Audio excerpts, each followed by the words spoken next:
Hey, how's it going? It's Tuesday, August something. And we are back in the park today. I'm going to talk a little bit about just really kind of crummy people that you can meet while you're working in theater. And so here's one of the worst theater owner that I have a story of. The worst. Normally I don't name anybody in my stories, but this guy is Guy Peter Oakes. I will tell you that after a couple years after my run-in with this guy, he actually got convicted of pedophilia and was run out of town. I've never seen anybody run out of town like that. But yeah, he's not allowed to work in the city limits. Eventually I found out he moved to Forest Grove and tried to start theater there. Anyway, let me talk about this guy a little bit. He ran a theater company that I'd written a show for. Now, we'd been cultivating this late night audience, and they told us, you know what, late night will never work. The Oregonian wouldn't even list us because they didn't think anyone would show up to a 10 o'clock show. But we had started doing Twilight Zones, and that had been really successful. I did 5 different seasons of the Twilight Zones, and when CBS sent the cease and desist on Twilight Zone, well, we thought, oh, okay, we're done. But I wasn't. I was like, oh no, I want to keep doing this. We got this new crowd, which was cool to me because this crowd was younger and hipper, and you know, wasn't that Saturday afternoon theater checkoff crowd. It was this different kind of crowd, and they were really enthusiastic about the shows. And so when this guy calls, Guy Peter Oakes calls and says, hey, I wondered if you might want to take a slot after my show over here at Paula Productions. And I'm like, okay, well, yeah. He's like, well, do you have a show? And I'm like, yeah. No, I didn't have a show. I'd had this idea for a while to take prohibitionary comic books from the 40s and 50s and adapt them to the stage. And so in a week, I sat down and wrote this play, The Gunhappy Teenage Reform School Girl A Go-Go. And we are working on this show, and it's following Guy's show, which was an Irish tragedy of the Sean O'Casey variety. Very, very dire and sad. And then we were killing it. We were selling out every single night with Gunhappy. And we could tell that the owner of the theater, who also lived in the place, he had a little room back there. It was really creepy. But he was getting pretty irked that we were so showing him up in the box office numbers. I mean, we were selling out and he was getting 12, 13 people. And a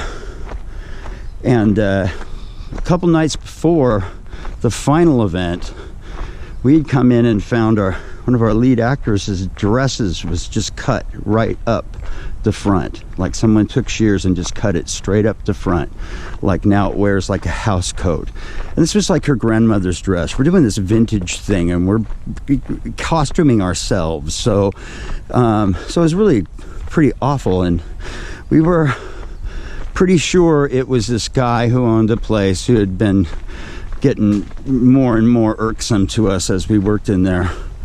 But the final night, we got a line of people around the block. It's snowing. We've oversold the show. And the audiences arrived before we got there as actors. And I get to the front door and it's locked. He's locked the front door. I'm like, oh no.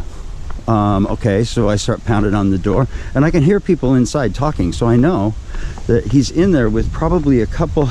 This guy always had a couple of young interns that were like his sycophants, his hangers-on, and they would do stuff for him. And I hear him in there talking to one of them, and so I'm banging on the door more and more. I'm even telling the crowd, hey, you know what? They locked us out of here. What do you think about that?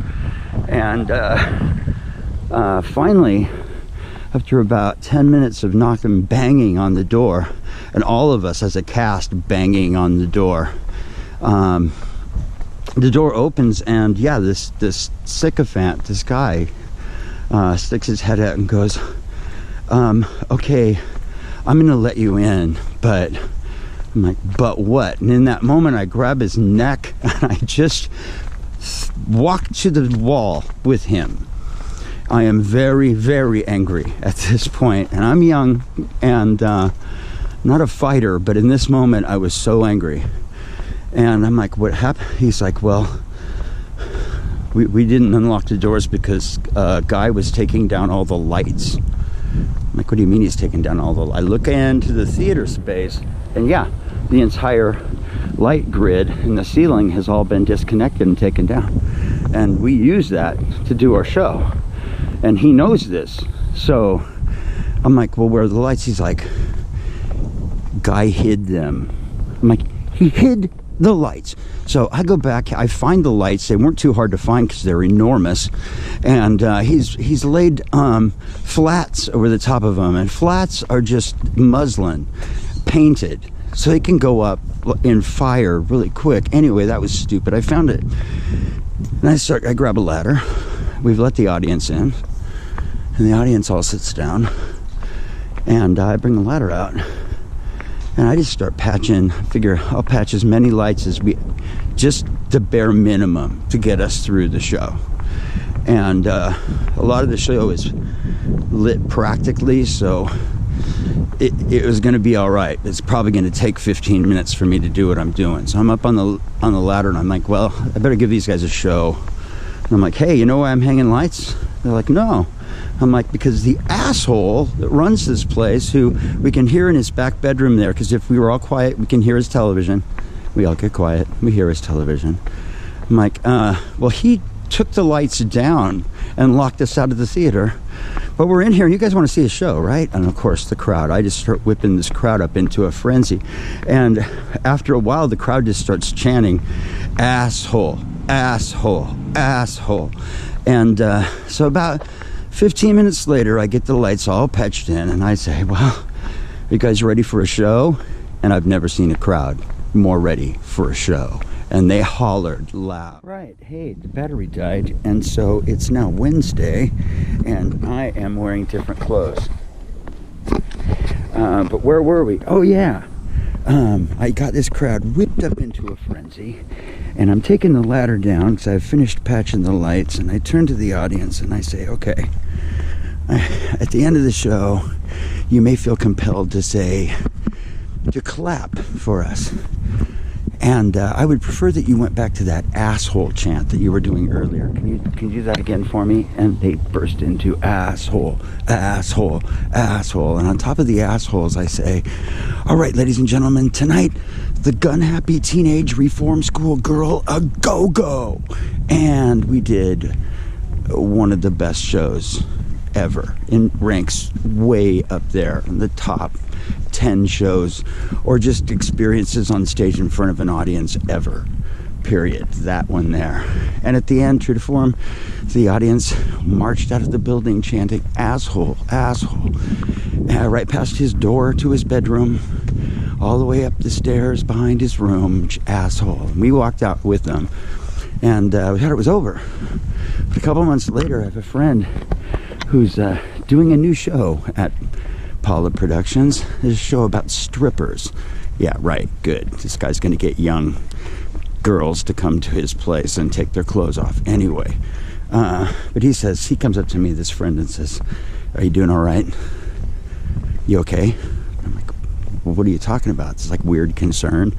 And I'm like, yeah, well, I heard about what happened. I'm like, what did Guy Peter Oakes tell you happened?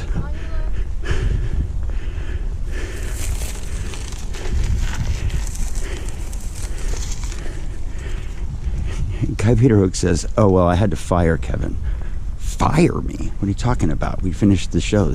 We were done. Anyway, he had to fire me because he caught me with a needle in my arm.